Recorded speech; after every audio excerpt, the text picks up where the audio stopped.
अरे एसएसटी भैया, आप भाग क्यों रहे हो इतना? अरे सिलेबस पूरा करना है। तो ऐसे भाग के हो जाएगा क्या? अरे तो ये बच्चों को नहीं समझ में आ रहा है, वो तो बिल्कुल भागे जा रहे हैं, भागे जा रहे हैं, सही चीजें समझ ही नहीं रहे हैं। तो आप समझा दो कैसे होगा। तो बस रुकिए और इस सिलेबस के वीडियो को पूरा देखिए। मैं आपका पूरा दिन बनाने आया हूँ, क्योंकि मैंने आपको पूरा डे प्लान करके बता दिया। मैंने आपके जो राइटिंग की प्रॉब्लम है उसको भी दूर कर दी। अब मैं आपको बताने वाला हूँ कि सिलेबस जल्दी जल्दी कैसे पूरा होता है और वो भाग के पूरा नहीं होता है, समझिए। तो चलिए बेटा, सबसे पहले आपको ये समझना है कि आपका जो 33% है, अब 33% तो सिर्फ पासिंग होता है। इस स्पीड से चलोगे तो कैसे होगा? आपको इसको ले जाना है कितने में? 100 में। कितने में ले जाना है? 100% में। तो भैया हाँ, मैं रेडी हूं 33% को 100 करने के लिए। तो इस वीडियो में मैं आपको बताने वाला हूं और ये सब कुछ आपके लिए है। मेरी बात पर यकीन करना, यहाँ किसी की नकल नहीं हो रही है, आपको खुद करना है अपने ईमानदारी से। तो देखिए मेरी बात, सबसे पहले क्या नहीं आता है पहले पहचानो। भाई मेरी एक बात बताओ कि जैसे मुझे आलू गोभी पसंद है, मेरे भाई को लौकी पसंद है, हाँ यार लौकी पसंद है, पर किसी को कद्दू पसंद है, लो। तो भैया सबकी अपनी अपनी समस्या है। तो बेटा सबसे पहले आपको क्या नहीं आता है? क्या आपको मैथ्स की प्रॉब्लम सॉल्व नहीं होती है? क्या मैथ्स को सॉल्व करने में ज्यादा समय लगता है? क्या आप हिंदी के संदर्भ प्रसंग याद नहीं कर पाते हैं? या फिर आपके साथ दिक्कत है एसएसटी की डेट याद करने में? या साइंस ऊपर जा रही है दिमाग से? आपकी अपनी समस्या है और कमेंट बॉक्स में मुझे आपकी समस्या बताइएगा और उस समस्या का मैं प्लान बताऊंगा। तो आपको क्या नहीं आता है और क्या समस्या आ रही है, व्यक्तिगत रूप से हर एक बच्चे को अपनी समस्या लिखकर बतानी है।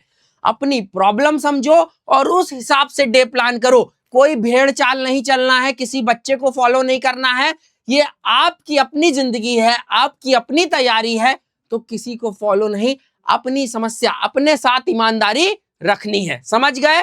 तो ऐसे लाइन से 5 पॉइंट बताओगे कि आपको क्या नहीं आता है, समझे? ये भरना है आपको, समझे मेरी बात? बिल्कुल। इसके बाद अगला आता है भैया कि समस्या के साथ स्कूल में जो चल रहा है। सर स्कूल में कुछ और चलता है, कोचिंग में कुछ और चलता है, और हम किसको कवर करें? और आजकल एक समस्या आ गई है कि कॉपी कंप्लीट करना। कॉपी कंप्लीट करना जो होता है, कॉपी को भरना, लोग पढ़ना समझ ले रहे हैं, सिलेबस पूरा करना समझ ले। ऐसा नहीं होता है बेटा। आपको क्या करना है, आगे पाठ पीछे सपाट नहीं होना है, इस बात का ध्यान रखना है। जो स्कूल में चल रहा है उसका रिवीजन करते चलिए। कैसे करेंगे? पिछले सालों में उससे क्या क्वेश्चंस आए हैं, अब कौन से इंपॉर्टेंट क्वेश्चन है जो स्कूल टेस्ट हो रहे हैं उसमें हमारे क्या नंबर आ रहे हैं। तो आपको जो आपका 20% है वो रिवीजन के लिए देना है और 80% नई चीजें सीखनी है। ऐसे आपका 100% आप देंगे, तब जाके आप सही डायरेक्शन में चलेंगे। स्कूल में नई चीजें सीखें, कोचिंग में उसका रिवीजन करें और एक अपना खुद का रिवीजन करें। जब अपन ये 3 चीजें करेंगे तो हम हमारा 100% दे पाएंगे। पर आगे पाठ पीछे सपाट नहीं होना है, इस बात को याद रखना है। स्कूल हमारी ताकत है, इसे कमजोरी नहीं बनने देना है बेटा, याद रखना ये चीज। इसके बाद सर अब आप क्या बता रहे हैं? अब मैं क्या बता रहा हूं, मुझे एक बात बताओ, क्या आप हर एक व्यक्ति को एक सा देखेंगे? नहीं। तो आपको अपने कमजोर सब्जेक्ट देखने पड़ेंगे। सबसे पहले क्या देखना है, कौन सा विषय कमजोर है। अब कौन सा विषय कमजोर के बाद उसमें कौन सा टॉपिक कमजोर है। ऐसा नहीं होगा कि मैथ्स पूरी की पूरी डब्बा होगी, ऐसा भी नहीं होगा पूरी की पूरी साइंस आती होगी। साइंस का भी कोई फिजिक्स में न्यूमेरिकल नहीं बनते होंगे, मैथ्स में ये चैप्टर नहीं बनता होगा, एसएसटी में ज्योग्राफी नहीं बनती होगी। तो वो अपना बिल्कुल जमीन से जोड़कर देखना पड़ेगा कि मेरा क्या कमजोर है और क्या कमजोर नहीं है, और इसके लिए चाहिए एनालिसिस। तो एनालिसिस ऐसे करेंगे, व्यक्तिगत रूप से आप उसको पहचानेंगे। सबसे पहले विषय देखें, विषय में टॉपिक देखें और उसकी प्रैक्टिस करें। और आज ही जिन चैप्टरों को आप पढ़ रहे हैं उसके पीवाईक्यू, अभी पीवाईक्यू क्या होते हैं सर? Previous year question. पिछले सालों में जितने भी क्वेश्चन आए हैं उस टॉपिक को आपने पढ़ा और वो बन रहे हैं कि नहीं बन रहे हैं, ये सबसे जरूरी चीज है। और सबसे पहले 2022 से 2026 तक के क्वेश्चन पेपर कर लीजिए।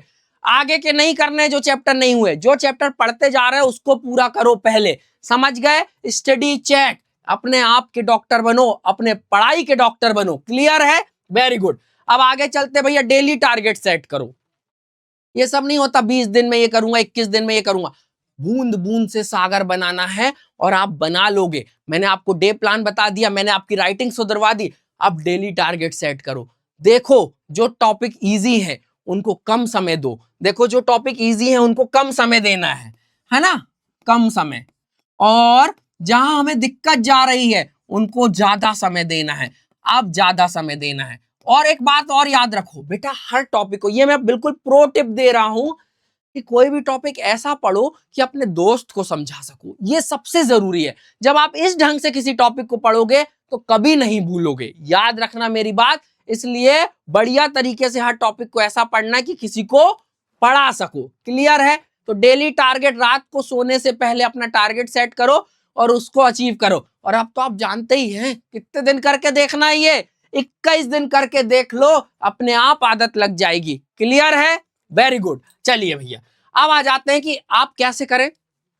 तो ये ऐसा वाला टाइम टेबल नहीं बनाना है, 8 बजे उठ गए 9 बजे तक ये कर लिए, ये सब कैंसल, ये नहीं करना है। डेली टारगेट सेट करने हैं। हो सकता है किसी दिन, अगले दिन कोई सा, जैसे मान लो आपने 20 दिन का टारगेट रखा, अब कल सरप्राइज टेस्ट आ गया तो उसका पढ़ोगे ना, तो टाइम टेबल तो चला गया। इसलिए डेली टारगेट, जिससे आप डेली गोल अचीव कर सको। दूसरा क्या, वीकली एनालिसिस। देखो कि अब मैं यहां पे था उस दिन, इस सब्जेक्ट में 20 नंबर पे था, तो क्या एक हफ्ते में मैं 30 पे पहुंचा हूं?